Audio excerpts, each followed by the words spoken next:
There are a few lifestyle habits we all fall into as we get older that stop us getting in shape.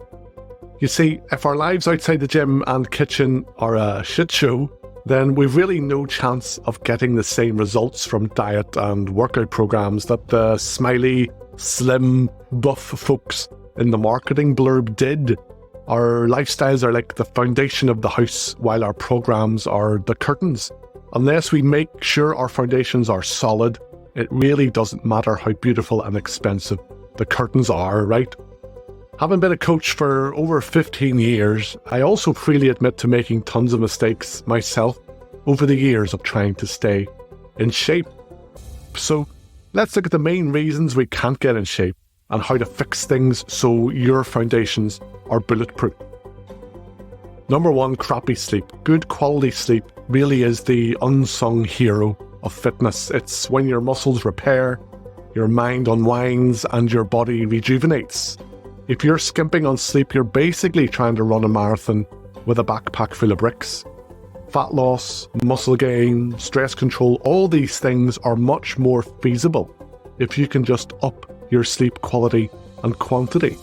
My cortisol dropped by 58% when I started averaging 8 hours instead of my usual 6. Number two, sky-high stress. Bust it your way. Stress is like that uninvited guest at your party. It just shows up out of nowhere and ruins things.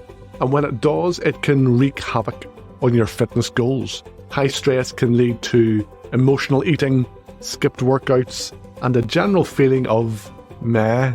For me, walking in nature, alone, nobody prattling away in my ear, and also working out are my stress-busting activities. But for you, it could be yoga, meditation, a walk in the park, or even a good laugh with friends. Remember, a relaxed you is a more motivated and productive you. Number three, life gets in the way. Becoming a master juggler.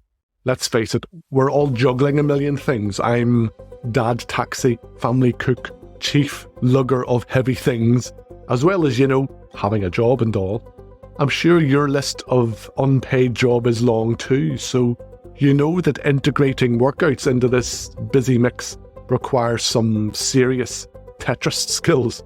It's doable, but it takes us to focus on quality of effort, not quantity. The key is to find the windows of time in your hectic weeks where you can fit in short workouts, brisk walks, and some meal prep. Because let's face it, if we wait for life to calm down so we can build healthier habits, we'll be waiting a while.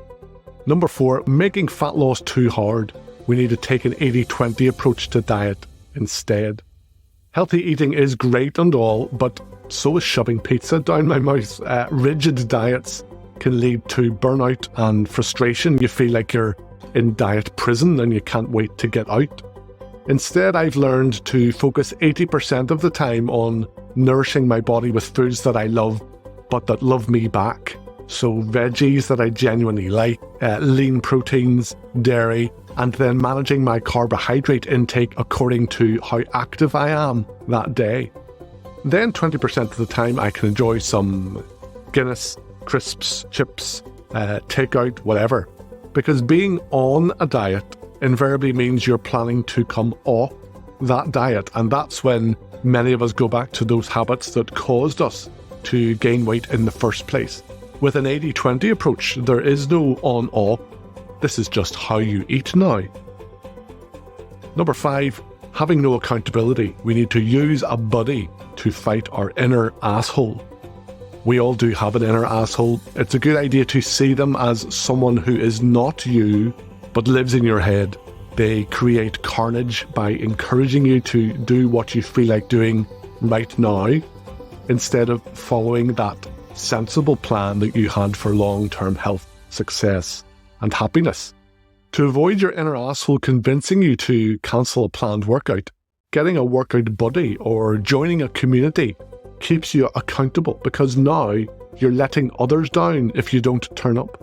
And who knows, being around others may even make exercising something you look forward to. Number six, having the wrong mindset. Gamifying habit building instead. Getting in shape isn't just a physical journey involving all this huffing and puffing and lifting. It's a mental one too. It's easy to have that nagging feeling, initiated by our aforementioned inner asshole, that it's all not worth it, we're not doing enough. This is why we need to celebrate our daily victories, no matter how small. Phone apps can actually help here. I use one called Streaks to encourage me to keep doing the right things. So if I get 6 days in a row, I get my weekend Guinness and junk food. Believe me, that's all the motivation I need to get to bed early, eat right, work out, and generally take care of myself during the week. All those daily victories add up, and they keep my motivation engine running. Number 7, thinking having one bad day ruins everything. We need to roll with the punches. Life is unpredictable. There will be days when the kids are sick, the work project is due, or you're just not feeling it. And as much as I just talked about mindset and streaks, sometimes it's okay and understandable to reschedule and be flexible. That doesn't mean we've ruined everything or we should give up. For example, if I skip a workout, I make sure I do it the following day. If I have a bigger dinner than I planned to, I balance that out with a lighter breakfast and lunch the next day. The key is to adapt and keep moving in the right direction, even when life throws you a curveball. Number 8, having wishy-washy goals. We need to get specific and realistic. Having a generic goal of getting in shape or losing weight allows us too much wiggle room. There's no knock-on effect of not doing what you planned each week. And that's why having clear, achievable goals can be incredibly motivating. Lose 10 pounds in 10 weeks. Lift 200 pounds by April. Run 3 miles in under 30 minutes in 8 weeks.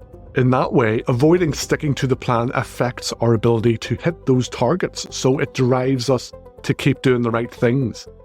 Having said that, I don't want to sound like some Instagram guru here, but getting healthier and in shape isn't about the destination, it's about the journey too. So in order to stay on track for long enough to hit your stated goals, you do need to find dietary and exercise approaches that are sustainable and at least a bit fun. And finally, number 9, not listening to your body. You should, because it's the ultimate guru. Many of us don't tune into our bodies, and it really is the wisest guru you'll ever meet. If it's your body screaming for rest rather than your inner asshole demanding to just lie on the sofa, listen to it.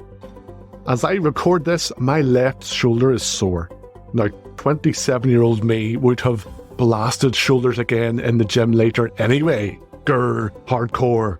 Now, 47-year-old me will do some shoulder mobility work and focus on lower body today instead. Similarly, if your body is bursting with energy, channel that into your workout. That is the day to really push yourself. Your body knows best, so as you get older, listen to it, respect it, and cherish it. So to sum up, live a life that supports your fitness journey. Of course, having workout and diet plans that are aligned with your goals are important, but they're not the be-all and end-all. It's the life you build around those plans, your sleep, the stress management, the juggling of commitments, and the celebration of every tiny victory. That sets the stage for sticking with this whole health and fitness thing longer term. If you build the right foundations of your house, then you can change the curtains regularly and keep things fresh and exciting and follow new diet and fitness programs. If you found all that useful in helping you get in shape as you get older, be sure to like and subscribe to the Over 40 Freaking Awesome channel and all that jazz, and let me know in the comments how you're doing in your fitness journey.